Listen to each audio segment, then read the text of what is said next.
Good morning, students. In previous lecture, we had discussed about the concept of self and personality, and we had understand the three basic theories of personality: the trait theory, the type approach, and the psychodynamic theory. And in this video, we will talk about the behavioral approach and the cultural approach of personality, and as well as humanistic perspective of personality. So let's start the topic behavioral approach. So this approach does not give importance to the internal dynamics of behavior. The behaviorists believe in data which they feel are definable, observable, and measurable. That means, as the Freud believed, the internal psyche is more important for our personality development. The behaviorist views are just contrast of Freud theory. They believe only the observable data which are definable and measurable. Okay, so thus they focus on learning of stimulus response connections and their reinforcement. Okay, so according to them, personality can be best understood as the response of an individual to the environment. So that's mean personality क्या है according to behaviorist?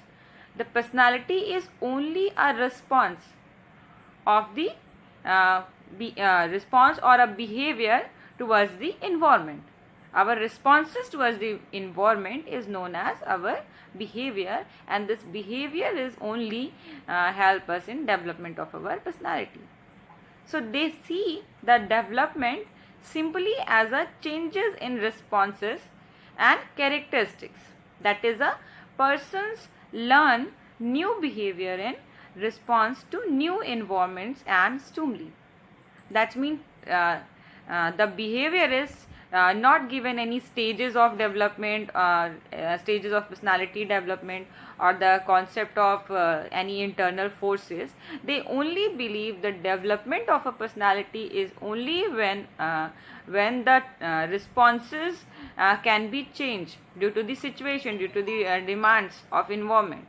So only the characteristic changes of our responses is known as the development of our personality. For most behaviorists, the structural unit of personality is the response. ठीक है. So basically जो structural unit या basic unit है हमारे behavior की, this is known as our responses. The basic unit of our personality is known as response. Okay, so each response is a behavior, and each and every response is known as a behavior, which is emitted to satisfy a specific need. As you know, all of us eat because of hunger.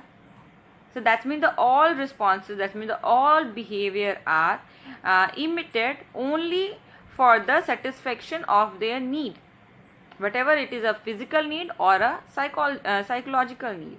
For example, when we are hungry, we are behaving in a direction to the food. This is our need. Okay, so children do not like eating many of the vegetables. For example, take an example to understand the concept. So to understand the behavioristic perspective or behavioral approach, first of all we can understand the concept and take an example for more clarification. So when a child is small, the जो parents होते हैं basically उसको vegetables, because vegetables are healthy for our health, तो starting में जो child होता है वो वेजिटेबल इंटरेस्ट लेके नहीं खाता है, ठीक है. बट उसको ग्रेजुअली जब एप्रिसिएशन मिलता है तो वो ग्रेजुअली उसको टेस्ट को इन्हांस करता है और उस टेस्ट को एसिमिलेट कर लेता है अपनी पर्सनालिटी में, एंड आफ्टर दैट वो उसे एक नेसेसरी फूड के तौर पे लेने लगता है. Okay, let's look at the example. So each response is a behavior which is emitted to satisfy a specific need. That's clear. So behavioral approach believe that children may initially learn to eat such vegetables in anticipation of appreciation, which is reinforcement. The anticipation of appreciation is play a role as a reinforcement. So from there, parents later on they may eventually learn to eat vegetables, not only because their parents are pleased with his behavior, with this behavior, but also because they acquire the taste of those vegetables. Okay so किस वे में यहाँ पे जो children है वो vegetables लेना या ईट करना लर्न करते हैं, basically for the anticipation that's mean the response. किसी बिहेवियर के करने के बाद उसको जो फीडबैक मिलता है, anticipation is just like a feedback, it is a appreciation. If the feedback is playing a positive role, so this is the appreciation, जिसके थ्रू से reinforcement मिलेगा और फ्यूचर में उस बिहेवियर के होने के चांसेस इंक्रीज हो जाएंगे automatically.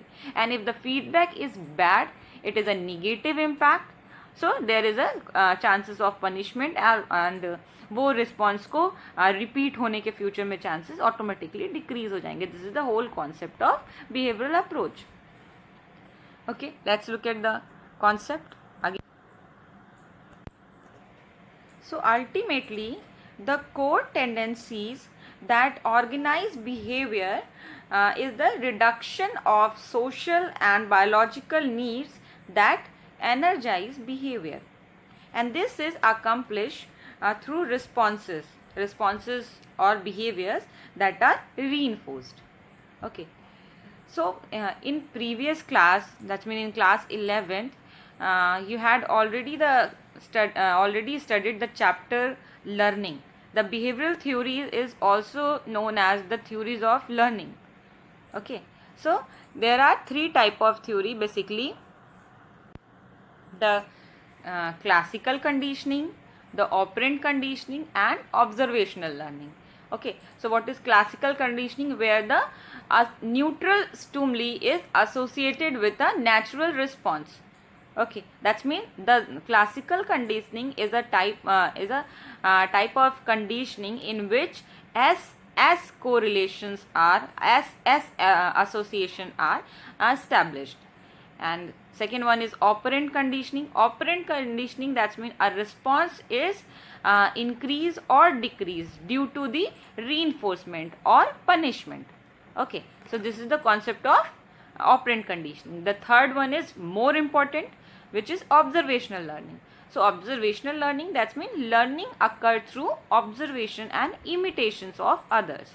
Okay, so first of all, classical conditioning. Classical conditioning, the basic theory is given by even Pavlov.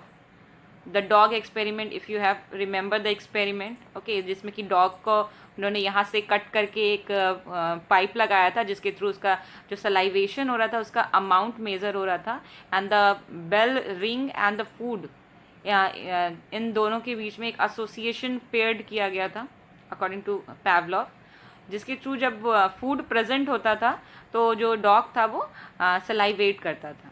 Okay, this is the core example or core experiment of पैवलॉव.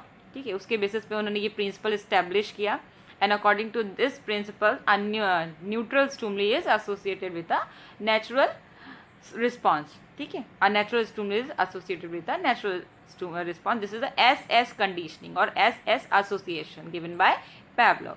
Second one is operant conditioning. Operant conditioning is given by B.F. Skinner, who is a very well-known behaviorist and a very popular psychologist who developed this principle on the basis of his experiment on rats. He given a concept of Skinner box also, and he gave the series of experiment or series of research on rat, and he established his own principle, which is called operant conditioning. Operant word is denote as a operant, operations. This word is derived from the operations. That means the influence of environment.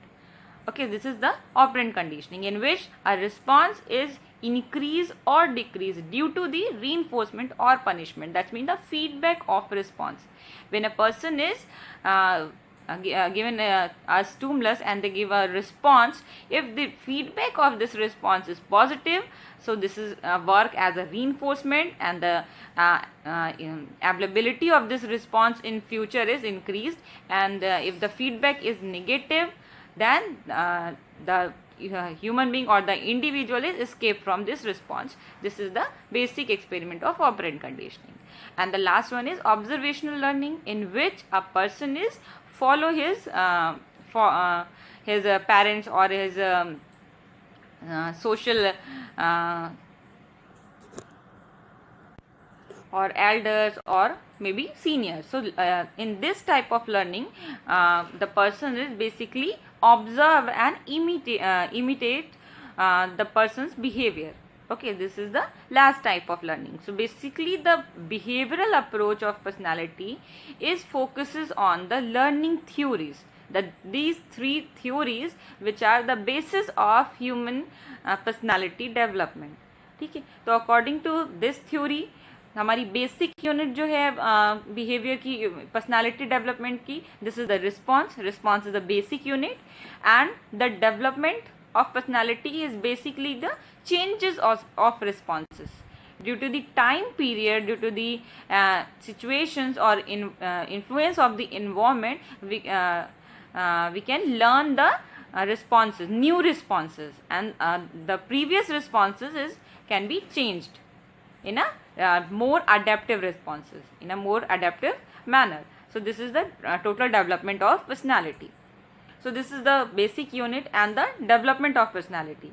The last problem is the last concept here is the why mental problems are occurred. Why the personality development में जो हम कह सकते हैं कि एक barriers create होता है, या जो problematic personality development है, the problems of related to the personality, this is basically of maladaptive behavior, the maladaptive responses, which is responsible for mental problems or psychological problems. So this is all about the behavioral approach. Now, so this is all about behavioral learning or behavioral learning theories. So basically these three theories viewed learning and maintenance of behavior from different angles. The principle of these theories have been widely used. Basically the Bandura's social learning theory is more important in personality point of view. For example, observational learning theory is considered thought process extremely important in learning, but these findings almost no place in classical or instrumental conditioning. So conditioning theories. So observational learning theory also emphasizes social learning, which means the basis on observation and imitations of others, and self-regulation, as which again is missed out in other theories. So that means in personality point of view, the observation learning which is given by the Bandura's social learning theory or observational learning theory is more important for personality point of view. Now move to the next topic, which is cultural approach of personality. So our next personality approach is cultural approach. You can already know about the culture is play very important role in our personality development, and in overall our it influence our behavior, our overall behavior. Okay, so basically this approach attempts to understand personality in relation to the features of ecological and cultural environment. That means it proposed that a group's economic maintenance systems plays a vital role in the origin of culture and behavioral variations, and the climate conditions, the nature of terrains of the habitat, and the availability of food it determines not only people's economic activity but also their settlement patterns and social structure and division of labor and other features such as child rearing practices and Together these elements constitute a child's overall learning environment. So this is the create a overall learning environment for the child. So people's skills, abilities, behavioral styles and values, priorities are viewed as strongly linked to the culture. So basically these features and rituals, ceremonies, religious practices, arts, recreational activities, games and plays are the means through which people's personality gets projected in a culture. So basically peoples develop various personality or behavioral qualities in an attempt to adapt to the ecological and cultural features of a group's life. So how culture is influence our behavior or it helps to develop our personality? Basically the ecological structure, the physical structure, the climate is determined our art of living. Okay, this is the determined our living art. This is determined our economical system, our settlement, our daily routine, our jobs opportunities. So these determined our overall life, and on these basis person gets the personality. Okay, so personality is developed through the course of adaptation to their environment. We can develop our personality, we can learn any behavior or we can do any behavior just because of settlement of the situations or the adaptation with the environment. We can try to cope up or survive in their own environment. So this is the purpose for development of our personality.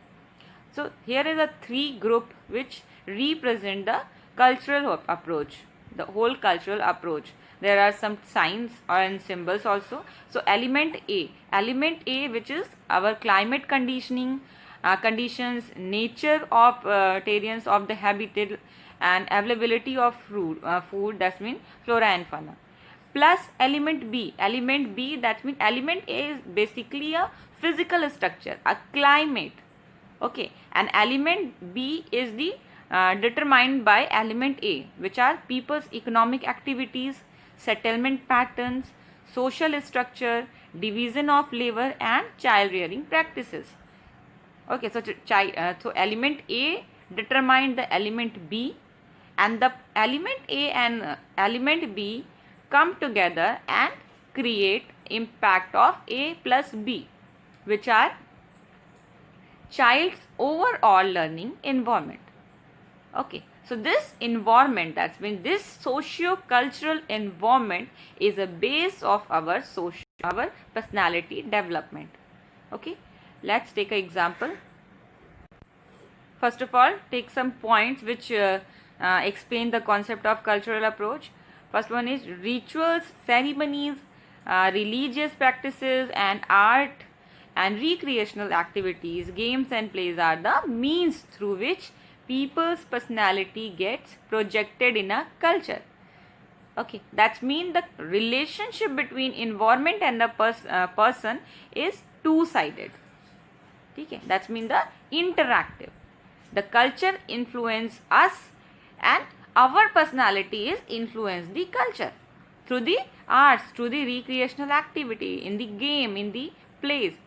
That means the relationship between culture and individual is the two-sided, interactive. Okay, the second point is peoples develop various personalities, quality or behavioral quality in an attempts to adapt to the ecological and cultural feature of a group's life.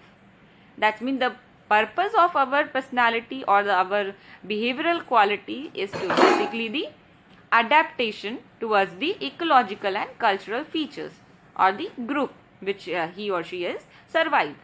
Okay, second one is third one is cultural approach considered personality as an adaptation of individuals or a group to the demands of their ecological condition and the culture. That means cultural approach consider only the personality as a adaptation of the individual or group to the demands of their ecology and the culture. ठीक है. Here is an example of Brihor, a tribal group of Jharkhand. Okay, so Brihor basically a tribe, a group जहाँ पे basically जो economical activity है वो hunting and gathering है. उनकी overall life रहती है कि वो एक बैग्स लेके बस घूमते रहते हैं.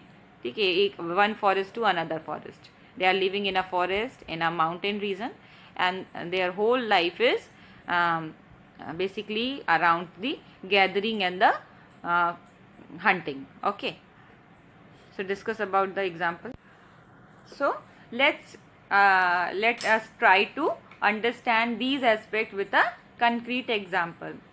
As you know, a good properties of the world population even today live in a forest and mountainous regions with hunting and gathering. That is their economical activity, basically life living activity, and as their primary means of livelihood. So the Brihor is a tribal group of Jharkhand represent such a population. So most of them live in a nomadic life which required consistent movement in small bands from one forest to another in search of games and other forest products like fruits, roots, mushrooms, honey, and so many other products. So in the Brihor society, children from an early age are allowed enormous freedom to move into forest and learn hunting and gathering skills. So their child socialization practices are also aimed at making children independent, do many things without help from elders. So in this society, children are more independent because the early childhood is responsible for that, basically the child rearing practices. So in this group, in this tribal group, जो children's होते हैं उन्हें बहुत ही starting से ही independently hunting के लिए and searching के लिए, गैदरिंग के लिए फ्रीली छोड़ दिया जाता है. They leave in a forest without assistance of their parents. So this is the important concept for his or her personality development. So this is the socialization process which through they develop their independent personalities. So autonomous and achievement oriented. So this tribe is known for autonomous and achievement oriented society, where the children are involved in hunting and from an early age of life. So in this tribe, the children are taking challenges from very early age. And when we are talking about the agriculture society, so in agriculture societies, children are socialized to be obedient to elders. That means यहाँ पे जो elders हैं उनकी instructions को follow किया जाता है. Basically they are only the major person of their families. तो वो जितना कहते हैं, जो कहते हैं as it is उसे follow करना है without any type of queries or any type of problems. Okay, so this is the agriculture society where the obedient to elder is more important and nurturing to youngster and responsible to their duties.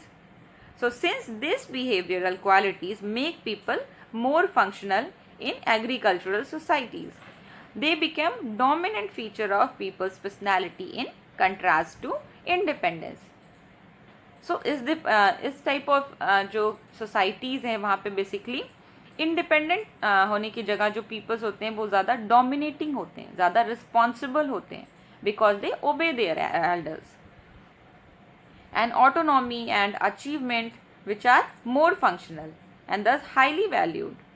So in hunting gathering societies, because of different economical pursuits and cultural demands, children in hunting or gathering and agricultural societies develop and display different personality patterns. That means the two type of personality. In Bihu society, the independent personality, and in agriculture society, the more responsible and the more dominant personality. So these personality are developed through their cultural basis, through their cultural environment. Okay, so these characteristics of personalities are developed only due to their cultural background. So this is the important. Culture plays a base of development of their personality, of development of any person's personality. Okay, so this is all about cultural approach.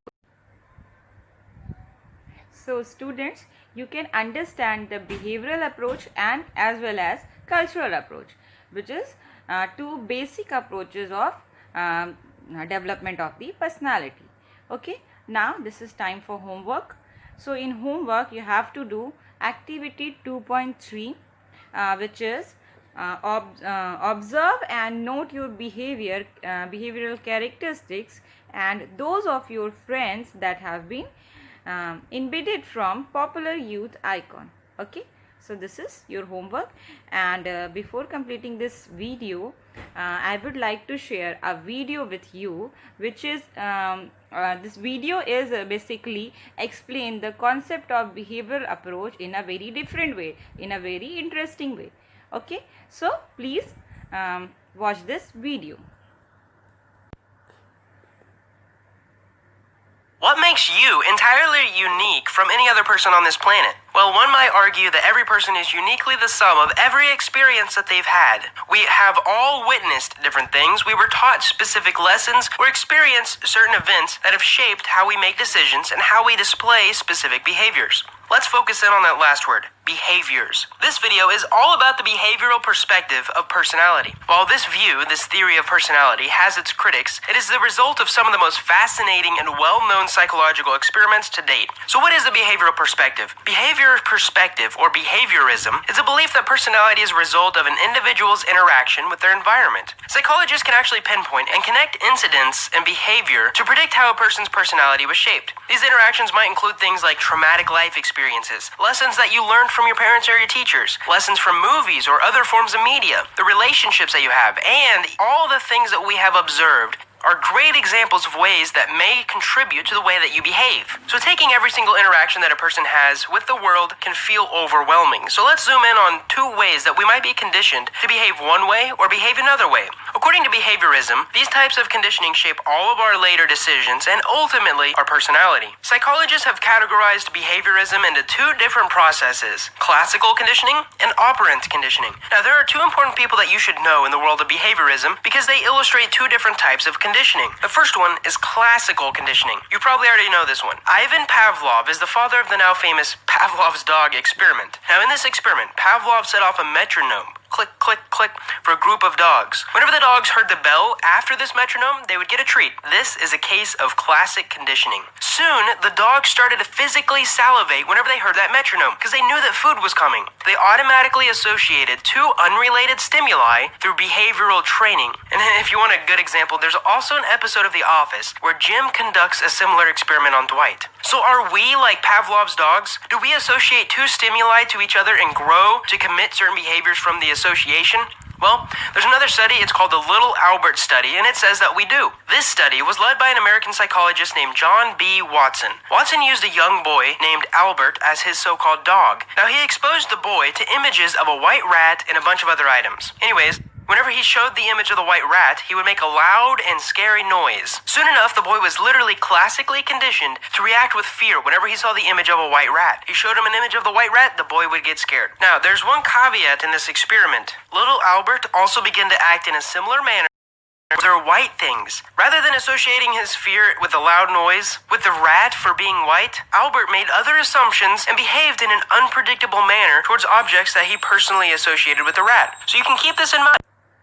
A comprehensive theory, unless it can really account for how we associate two separate stimuli. Secondly, we're going to be talking about operant conditioning. The second type of conditioning is operant conditioning. This type of process can help to better predict how someone will behave. Rather than using two unrelated stimuli, operant conditioning uses rewards and punishment to shape behavior. Now, the person can predict the reaction they will get if they behave in a certain way, and that might alter their behavior based on whatever type of reaction that they want. The man that many people associate with operant conditioning is named B.F. Skinner. You can remember that Skinner and operant go together because they both have 7 letters in their name. Now, along with Freud, he is one of the top known psychologists in the world today. Skinner and Freud didn't always agree, but their theories coincide to help explain why people make decisions. Freud believes that the unconscious mind is constantly seeking pleasure and avoiding pain in any way possible, and Skinner, he kind of agreed with this. Now, we often associate rewards with pleasure and punishment with pain. Skinner believed that you can change a person's behavior by using a series of rewards and punishments. People are going to seek behaviors that they know will bring them pleasure, even if they're not inclined to act that way in the first place. Now, this is pretty cool. Skinner's work led him to teach pigeons how to play ping pong, and eventually it helped soldiers during World War II. While you might not think that pigeons are naturally sporty and patriotic creatures, operant conditioning led them to display these types of behaviors that they wouldn't have otherwise displayed. Skinner's box, also known as an operant conditioning chamber, is a famous laboratory piece used in the study of behaviors of animals. Within the box, there's usually a small animal, it's usually a rat, and there's also a lever and a food dispenser. And they're usually hooked up together so that whenever the rat pushes the lever, a food pellet will come out. Skinner wanted to see if the rat would associate pushing the lever to dispensing food. Well,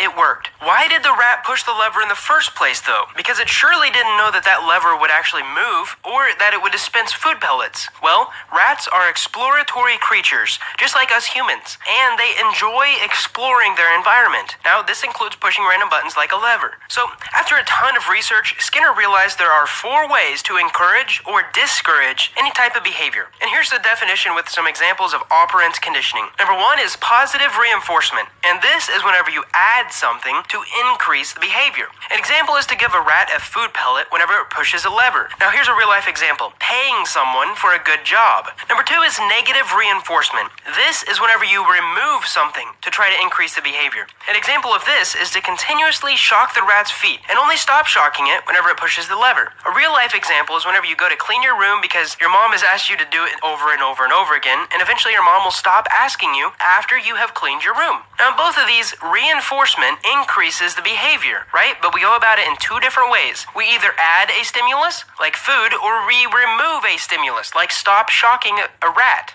Now, what do we want to do if we want to stop a behavior? That's when punishment comes in. So, number 3 is positive punishment. This is whenever you add something to decrease a behavior. An example would be smacking your dog whenever it barks. A real-life example you might encounter would be a speeding ticket whenever you're going 20 miles an hour over, right? You add a ticket to decrease the behavior of speeding. Number 4 is negative punishment. Now, this is whenever you remove something to decrease the behavior. An example would be to stop paying attention to a barking dog. Eventually, it'll stop barking. Now, something in real life that you might relate to is when you go too fast over the speed limit, you'll actually be arrested and you'll actually have your license taken away. You remove a license to decrease the behavior of speeding. Now, you can remember these simply by knowing that the word positive, like in math, means to add something. Negative, also like in math, means to take away. Then, all you have to do is remember reinforcement means to reinforce a behavior, and punishment means to discourage it. So, negative reinforcement would be to get rid of, because negative means to subtract, a stimuli, that's the negative part, with the end goal of increasing a behavior. That's the reinforcement part. A lot of people get these words confused, so I just wanted to take some extra time in this video to help explain them.